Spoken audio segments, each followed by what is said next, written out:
Ticho! To jsi viděl taky na tam.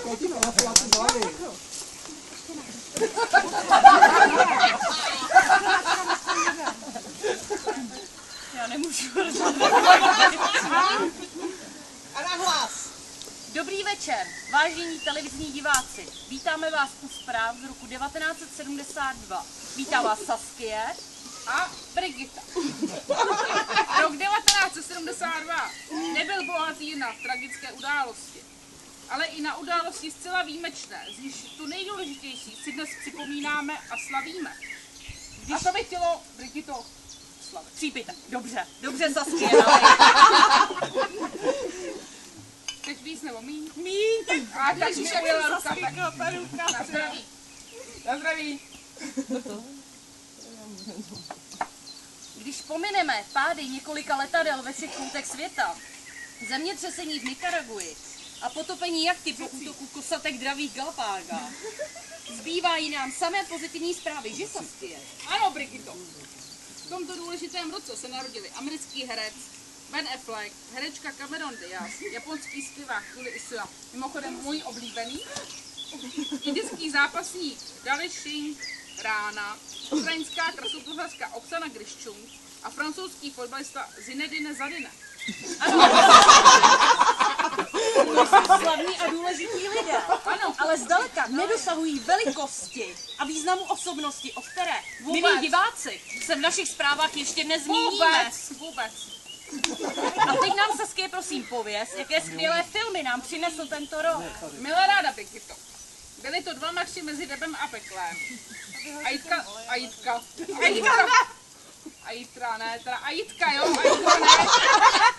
Ajitra jsou z Detika, dobrodružství Poseidonu, dívka na koštěti a kmote. Dále všechno, co jste kdy chtěli vědět o sexu a velice se zeptat.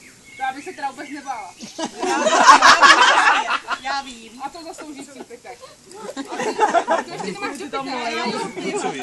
To je zvláštní, milá Brigito. Já to nezvládám tak rychle jako ty. Na zdraví diváci. A kde jsme to skončili, milá Brigito? Jo, až se jsme Medvědů s cibulkou. Ano. A jaké byly hudební hity? Ano. V té době, Brigito. Tak to vím naprosto přesně, milá Saskie. Z oken kulturáků se linuly šlágry jako vchází do svých, do tvých snů, do mých snů, má lásko. Takže spoustu lidí, milá Brigito. Když nemůžeš v noci spát. No, nemůžu. Žádlivý kakadu, kávu si osladím a velkým hitem bylo Holky, já mám všechny rád. Neznám, ale to je jedno. Povídej dál. Ovšem to už je dlouhá doba, od roku 72. Tak nám prosím pověz, kolik v tu dobu měla naše republika obyvatel. A to je velice zákeřná otázka, milá Brigito. Jelikož jsem jí o tebe čekala, tak jsem si to zjistila v demografickém ústavu. A proto vím naprosto přesně, že v tomto roce měla naše republika 9 868 378 obyvatel. A to já zase vím naprosto přesně. Ne. Ano. Že v tomto roce se narodilo 164 744 dětí. A jedním z těch narozených dětí byla již námi zmíněná osobnost. Nalej si.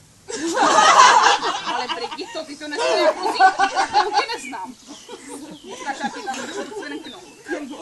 Tak, na zdraví. Na zdraví. No, tam mám tu Ano, Brigito, my víme. Ještě chvilku vydrž, ty nedočkavko jedna. Musím ti ještě povědět meteorologickou situaci v tom roce. Rok 1972 byl poměrně suchý. Průměr srážek činil pouze 430 mm, což je průměr značně podprůměrný, milá Brigito. To je tedy opravdu zajímavé, ale když už jsme u toho počasí, tak já mi ještě něco pověz o teplotách. Průměrná teplota v tom roce byla 700... Ježiš, to by bylo hodně. Chtěla jsem se oklepat zimou, ale 700 mě zaskočilo. To by bylo hodně. Já se omlouvám, milí televizi diváci. Scénárista neměl dobrý den. Opravím to hned. Zřejmě průměrná teplota byla 7,44. To by asi sedělo. Nejteplejším dnem byl 18. červen. Brigito, nech toho, jo? Uklidni se. My víme, že se nedočkává na poslední část zpráv, ale musíš ještě vydržet. Nech mě to přebejkat a já to dostanu. Nejteplejším dnem byl 18. červen, kdy bylo 32,7 stupňů. Naopak, nejstudenějším dnem bylo 23. únor, kdy bylo zdůrazňuji minus 13,2 stupňů. A Brigito, teď nám na závěr pověz ještě nějaké zajímavosti z roku 72. Vrcholným kulturním zážitkem byla premiéra večerníčka o makové panence. A to by chtělo teda příbytek. Ano, dolej si. Ty opět máš, Já opět nemám, nevím, jak je to možné. Nevím, jak si rychle byla Saskie. Tak já tam trošku sprehnu, tak... Ježišmarja, milá Brigito, doufám, že to přešli, já jsem to polila. Tak na zdravíčko. Tak a pokračuj, milá Brigito. Hned poté následovala sportovní bomba v podobě vítězství našeho hokejového týmu na mistrovství světa konaném v Praze. Velikou zajímavostí je také otevření pneumatikárny v Otrokovicích. No jistě o tom, tak mám pneumatiky, milá Brigito, představ si to. Já zase. A spuštění první, přátelé, československé atomové elektrárny v Jaslovských Bohunicích. A teď odebírám No a co, milá Brigito, to čumíš, co? To čumím, Saskie. A na závěr bych ovšem zmínila návštěvu spřáteleného kubánského předáka Fidela Castra. No a Saskie, už se konečně dostaneme k té nejdůležitější události tohoto roku. No dobře, milá Brigito, ať je tedy po tvém. Tak tedy, tady to tady máte, milí televizní diváci. A je to opravdová bomba. Tak, a teď se postav. Jdi do toho. Básnička pro Jiříčka. Před 40 lety to slavný květen byl, když se nám náš Jiří v Podolí narodil. Když dostal jako malý krupicovou kaši v sobotu, už tehdy protestoval, že nemá správnou nutriční hodnotu. A co bylo s Jirkou dál? Medicínu studoval. Intenzivní medicína je jeho velká láska. Zachraňovat druhým život je do loterie sázka. Letos tomu bylo 6 let, co Jirka u nás v Hořovicích zachraňuje svět. Jirka je náš vše uměl, není co by neuměl. Centrál, arterka i drény, hlavně když se koukají ženy. To se píří jako panic, práce by však nevyměnil za nic. Nikdy to moc dobré není, když se plíží oddělení. Zkoukne, kdo v postelích leží a hned víme, oč mu běží. Pokud máme nízký stav, hodně prázdných postelí, málo výdělečných postav, máme konec veselí. Nebo Jiří odhodí z čela šedé vlasy a už haví horkou linku břasy. Zvětšení krásy přírody žen a stromů, zálibou jeho je nemalou. Když se pak sejdem na oslavě k tomu, doprovodí nás svou kytarou. To je romantika. Asistentka režie, milí diváci, presný ukončen pracovní poměr. Pěkné tóny k sobě dává, když jde z práce, tak nám mává. A když přijde dobrá stýna, rád si dá skleničku dobrého vína.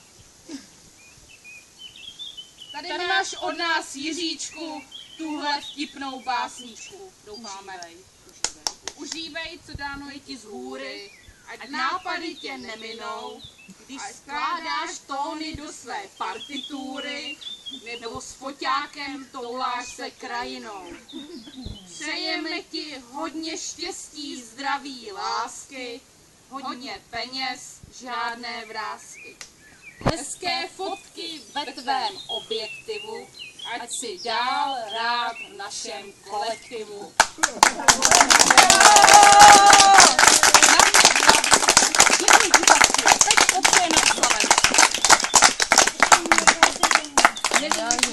Přejeme ti vše nejlepší v tím 40. Děkuji. Zdevčení terapia. Dva odběrá květina, jsme zjistili. Dobrý. Tím druhým díl se zabiju. Přeji vše nejlepší a všechno, co jsme přáli v bázi. Děkuji. Tady je po mě.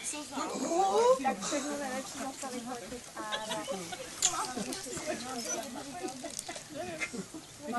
se ale nepředlíčujte.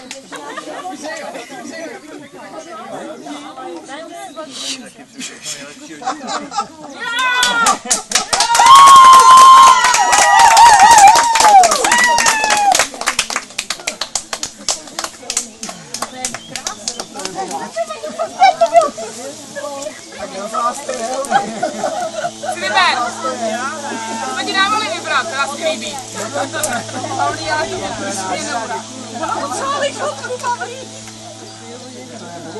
Ukážu to podržení.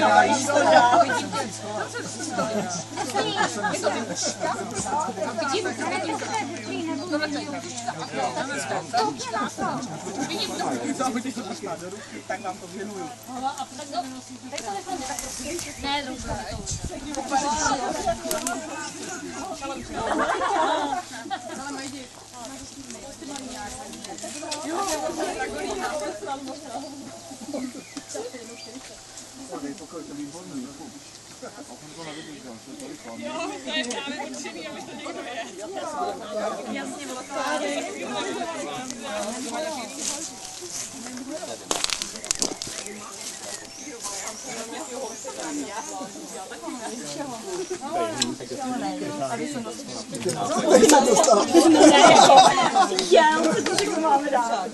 Tam povedlo.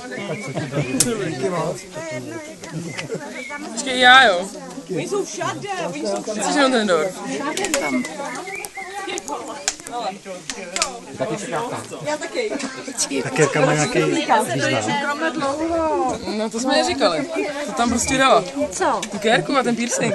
To je dobrý, ale... On ji nikdo má, takhle.